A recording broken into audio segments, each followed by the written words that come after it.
Alors, je ne sais pas si vous êtes comme moi, mais moi, j'ai remarqué que depuis ce matin, il y a deux petites lettres, ces deux petites lettres-là qui reviennent tout le temps, sans cesse, IA.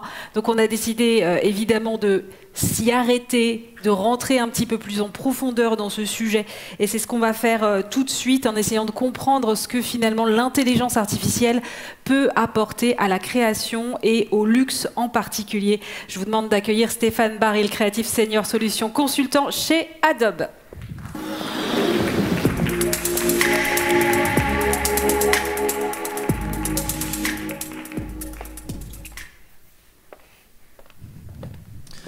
Bonjour à tous, donc je suis Stéphane Baril, je suis en charge donc chez Adobe. Donc là, il faut que j'aille voir Aurélie. Je suis consultant en fait sur les solutions créatives Adobe et ancien prof en école de mode, de digital design aussi par mon passé. Et puis j'ai en charge plein de clients dits entreprises et beaucoup en fait dans le domaine du luxe. Et l'idée c'est de vous montrer un petit peu comment Adobe Firefly, dont je vais vous définir pendant 2-3 minutes juste ce que c'est déjà, comment ça peut vous aider comme creative assistant en fait dans la partie dans le luxe pour la création de visuels, de produits et autres. Déjà, Firefly, en fait, c'est le nom de notre IA générative visuelle d'une famille, on va le voir tout de suite. Et très exactement, hop là, voilà. Très exactement, c'est une famille d'IA générative visuelle dans différentes catégories. On a bien sûr tout ce qui est image, vous connaissez tout un tas de modèles d'images où on génère des pixels. On va pouvoir sur une image existante supprimer, ajouter, fusionner des éléments, créer des effets de texte, tout un tas de choses comme ça sur le visuel. On va aussi avoir en fait des modèles vectoriels. On fait partie des seules sociétés à faire du vectoriel. C'est la possibilité, par exemple, de faire des motifs textiles qui rebouclent, par exemple, de créer des gammes de couleurs basées sur un prompt. On a toujours eu cette intention des couleurs automnales. Là, vous allez pouvoir simplement le prompter pour avoir un visuel colorisé automatiquement dans cette intention créative. Et puis on va avoir aussi des modèles de design, de mise en page, où on va pouvoir prompter, avoir une mise en page éditable. On vient d'annoncer aussi, pas encore disponible, mais très bientôt, un modèle vidéo, bien entendu, pour pouvoir générer très rapidement des vidéos pour vos intentions, vos storyboards, etc. Et puis aussi deux modèles à venir sur le son. Des modèles sont en partie disponibles encore en bêta pour l'instant, et des modèles 3D. Donc quand on parle d'Adobe Firefly, généralement beaucoup de gens pensent IA générative visuelle. En fait, on parle de tout cet ensemble en fait, d'éléments. Et comme vous pouvez le voir, je ne décris pas volontairement, mais vous avez tout un tas... L'idée aussi d'Adobe, c'est que ça soit intégré dans les outils actuels qu'utilisent vos créatifs pour pouvoir créer vos contenus. Donc tout ça, en fait, tous ces modèles, si on est en entreprise, eh bien, on a la possibilité d'entraîner sur vos propres contenus, en fait, bien sûr, de manière complètement sécurisée, complètement, en respectant complètement votre marque, d'entraîner pour apprendre à Firefly vos codes visuels, de stylistique, d'objets, etc. Et puis ça, c'est disponible aussi sur une plateforme pour les communicants. Et aussi, on en reparlera tout à l'heure, dans Adobe, les Firefly Services, qui sont simplement les briques, les API, les briques d'automatisation, en fait, d'Adobe, pour passer à l'échelle. Voilà.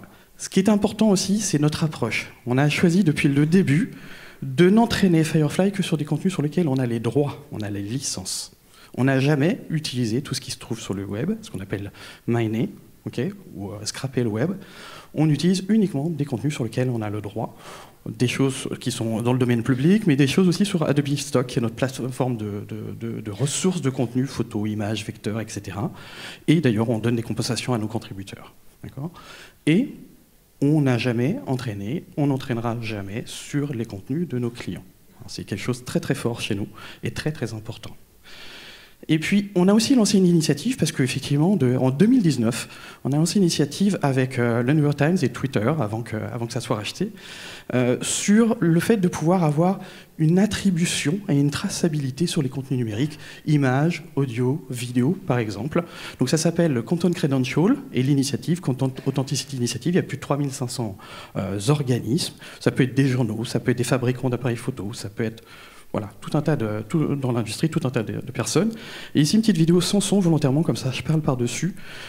L'idée, c'est un petit peu, la comparaison que vous allez voir, c'est un petit peu comme le Nutrition Label, c'est-à-dire avoir une traçabilité, et de savoir, l'idée n'est pas de Le mécanisme est assez fort, vraiment très costaud, mais le but, c'est pas que ça soit inviolable, mais c'est que ce soit qu'une marque, un organisme qui veut pouvoir communiquer et afficher une transparence sur ses réseaux, sur ses canaux, eh bien, puisse avoir la possibilité de publier cette transparence dans la génération de Firefly, mais aussi dans les photomontages, si je le choisis, dans Photoshop, dans Lightroom, dans les outils classiques.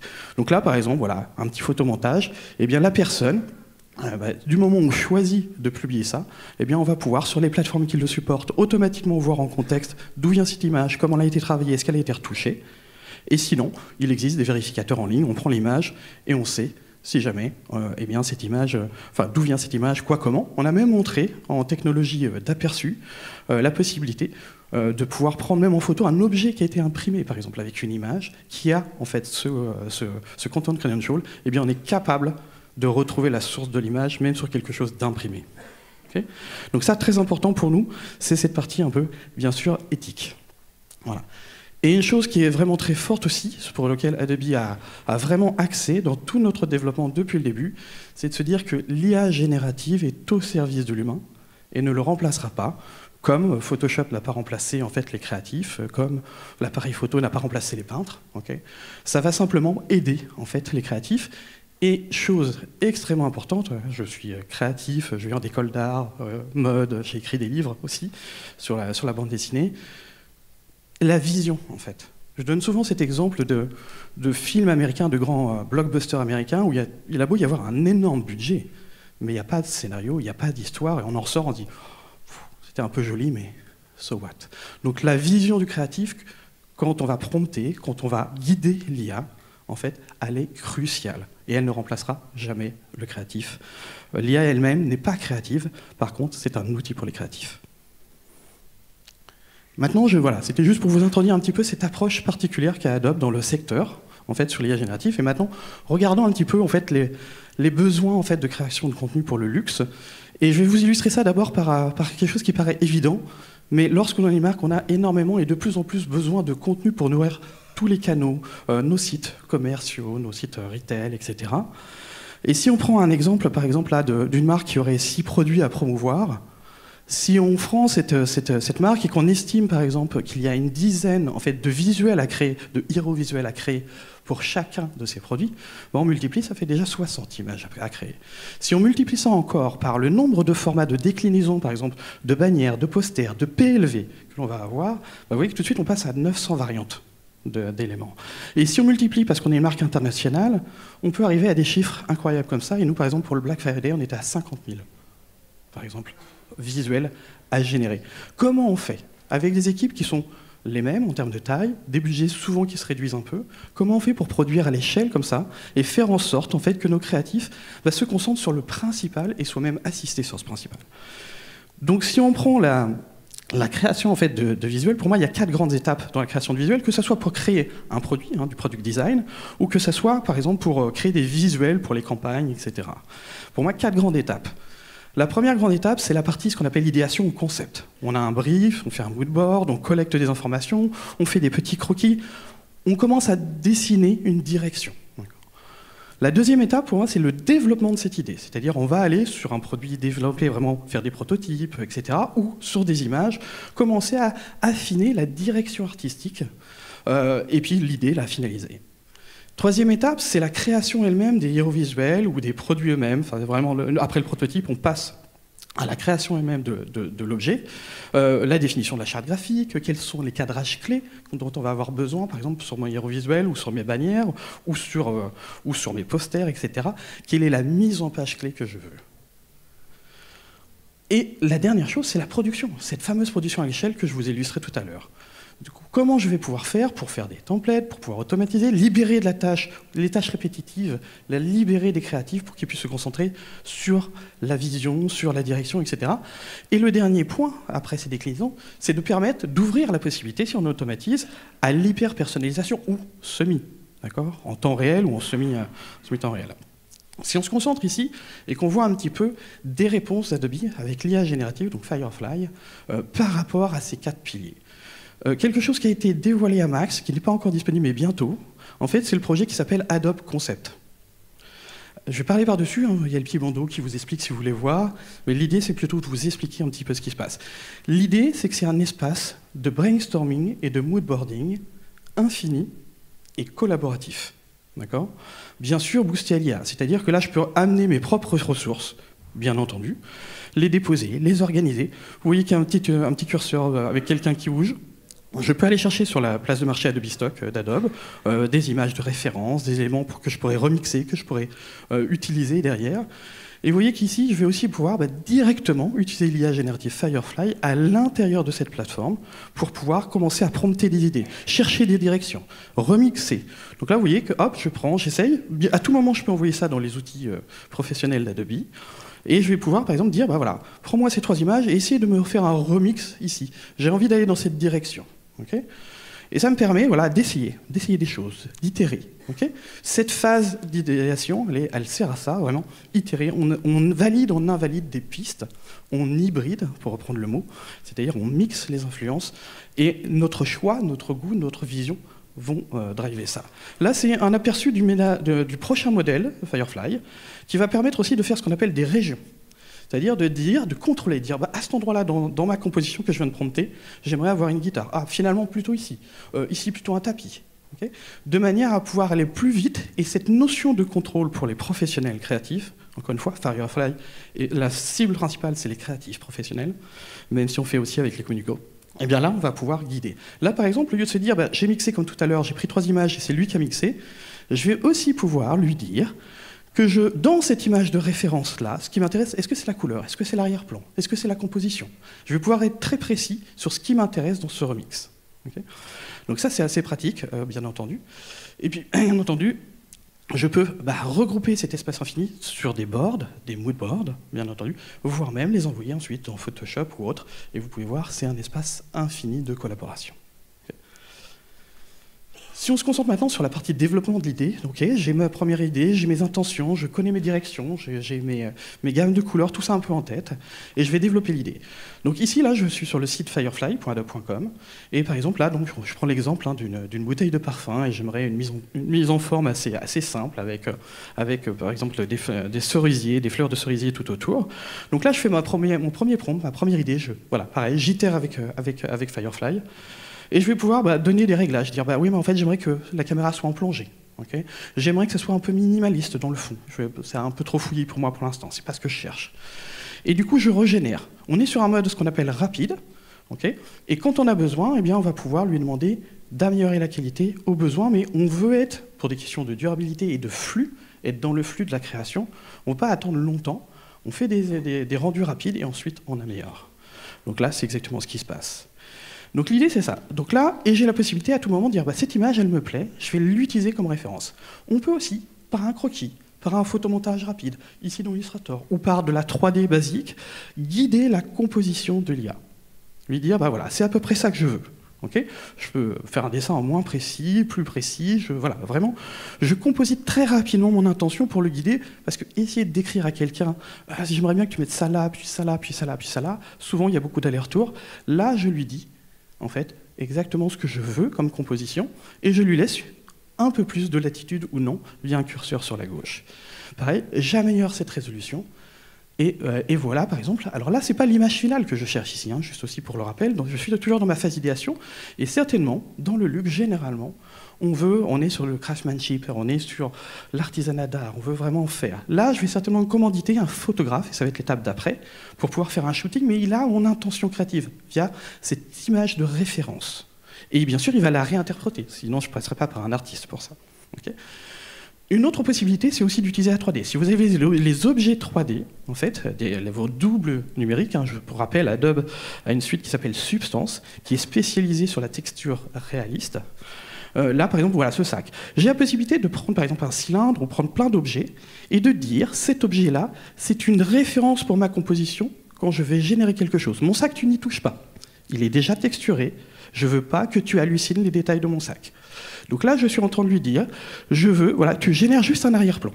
Pour l'instant, il n'a pas fait d'ajustement de lumière, mais là, via ce bouton, je peux lui demander de déduire les lumières qui sont dans l'image pour éclairer mon sac de manière cohérente, pour pouvoir ensuite faire un rendu. Et là, j'active une meilleure qualité de rendu. Maintenant, je peux lui dire, voilà, déduis vraiment, vraiment, vraiment les lumières de mon image. Pour l'instant, il avait fait un éclairage plutôt studio en 3 points. Et là, il avait repéré que dans mon prompt, c'était un puits de lumière, c'était par le haut. Du coup, ça me permet vraiment de guider. Maintenant, ce que je vais pouvoir faire aussi, bien entendu, c'est tester. Vous voyez, et du coup, j'itère. Bien sûr, ça peut me servir, vu que là, c'est le vrai sac en fait, que je veux. Ça peut aussi me servir pour la production du visuel final. Mais là, je suis toujours, moi, dans ma recherche en fait, créative. Et vous voyez, là, j'ai changé de caméra. Je fais une deuxième caméra. Je peux faire 3, 4, 10, 20 caméras différentes, des angles, des cadrages différents, et faire différents rendus. Donc, ce qu'on appelle la photographie virtuelle, hein, tout simplement, ici, pour pouvoir nourrir en fait, mes besoins en images. Et quand on exporte, on peut exporter en fichier Photoshop avec tout ce qu'il faut pour resélectionner et finir le travail comme on le fait historiquement en 3D ou en shooting photo. Si on se concentre maintenant sur la création des héros visuels, c'est-à-dire, voilà, là vous allez voir, c'est la photo, voilà, le photographe a travaillé, m'a fait cette photo-là. Maintenant, il faut quand même que je pense à mes déclinaisons, à avoir assez de matière. Donc là, en accéléré, ce que vous voyez, c'est tout simplement, voilà, dans Photoshop, Firefly est intégré dans les logiciels Adobe, y compris dans Photoshop. Et là, en fait, je lui demande de faire ce qu'on appelle du développement génératif, de rajouter et de recréer de la matière en élargissant simplement mon plan de travail. Je peux demander effectivement toujours pour des questions de performance et de coût énergétique de seulement en fait, améliorer l'image, l'upscaler, pour utiliser le mot, uniquement quand j'en ai besoin, pas avant, ça ne sert à rien. Et là, voilà. Donc là, je commence à avoir mon intention. Okay, mais ce qui est intéressant aussi, quand on est créatif, généralement, et surtout dans les marques de luxe, c'est là où on le voit le plus, c'est qu'on veut avoir des cadrages clés pour les ratios carrés, les ratios 4/5e, les ratios 16/9e. Là, j'ai un petit modèle de document qui permet aux créatifs, par exemple, mais on peut faire autrement, qui va permettre aux créatifs eh bien, de venir placer son document. Je suis un peu en avance sur ma vidéo. Voilà, de venir placer ici mon élément. Et vous voyez que là, je suis en train de prévisualiser ce que va donner ma composition sur les différents formats finaux. Et c'est à moi, en tant que créatif, généralement, de faire ce choix esthétique de composition de mon image, ici. Donc là, voilà, je regarde, petit à petit, je me dis, ah, sur ce format-là, il manquerait peut-être des choses pour habiller cette partie un peu vide. J'ai mon logo en overlay, enfin, un placement, hein, tout simplement. Et ça me permet d'anticiper très rapidement, de manière à ne pas avoir à faire 10 000 variantes de mon visuel a posteriori. Donc là, c'est une façon de travailler, hein, il y en a plusieurs, bien entendu. Et vous voyez qu'ici, voilà, à partir de là, je sais que mon visuel va fonctionner quels que soient les ratios en fait, dont j'ai besoin pour mes bannières, mes pubs et autres. Et enfin, la production. Ce que vous allez voir, en fait, est une interface de démo, elle n'est pas très jolie, vous ne vous inquiétez pas pour ça. L'idée, c'est qu'on va parler maintenant d'automatisation avec les Firefly Services. Et c'est quoi? C'est des briques, en fait. C'est des services que l'on peut appeler de n'importe où, qu'on peut déclencher de différentes manières pour pouvoir créer du contenu de manière automatique. Donc l'interface est une interface de démo. Okay, vous pouvez construire votre propre interface. Ça peut être, par exemple, je donne un exemple là, le déclenchement se fait en déposant des images, mais ça pourrait très bien être un formulaire que vous avez sur un de vos portails, qui, lorsque vous cherchez le produit, va chercher eh bien, dans votre DAM les images, dans votre PLM ou dans votre PIM les informations. Et toute cette partie-là que vous voyez, où là, c'est en fait ce qui est appelé en tâche de fond, en fait, vous ne les voyez pas du tout, bien entendu. Hein. Mais simplement, on va vous générer tous les fichiers. Là, il y a 40 bannières qui sont générées en un claquement de doigts, avec les bonnes sources d'informations qui viennent de mon PIM, de mon PLM, les bonnes images qui viennent du DAM, etc. L'idée, c'est que bien sûr, là, je vous montre plus rapidement, là, on peut utiliser des briques, en fait. Là, je fais les API, pour moi, c'est un peu comme des Lego. Je peux prendre des Lego de n'importe quel service, Adobe ou non, de logiciels Photoshop, Lightroom, Firefly ou autres, et InDesign, et de manière à pouvoir générer ici, pareil, des affichettes, des PLV, tout ce que je veux, du packaging aussi, à l'échelle. Et une partie aussi, c'est du ce qu'on appelle, alors là, la représentation n'est pas la plus idéale, c'est celle que j'ai trouvée rapidement, mais la possibilité de faire du photomontage dynamique, comme des ArmSwatch, par exemple, qui coûtent très cher à produire, ou faire des photomontages dynamiques et de la préparation d'images, pareil, via l'automatisation. Et voilà. Donc, juste pour finir, si on reprend un peu de niveau, pas seulement sur le flux de la production, mais en gros, dans les très très grandes étapes, il y a la conception, la création et la collaboration. Et en fait, c'est là où Firefly peut vous aider peut aider vos créatifs. Et n'hésitez pas à revenir vers vos représentants Adobe, chacun respectif, si vous voulez creuser ça plus tard. Merci. Merci beaucoup Stéphane.